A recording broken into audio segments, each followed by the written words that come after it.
You ask Tiger to solve. This deals with linear equations with one unknown. The final result is x equals 4.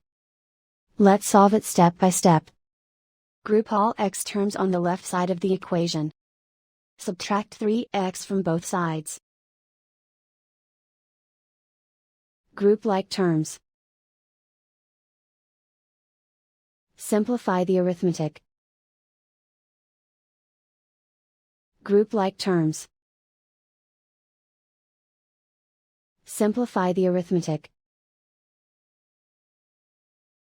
Group all constants on the right side of the equation. Add 2 to both sides. Simplify the arithmetic.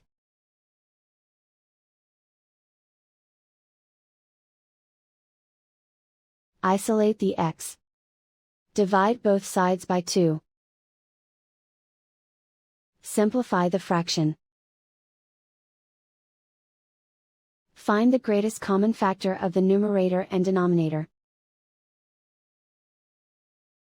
Factor out and cancel the greatest common factor. And so the final result is x equals 4.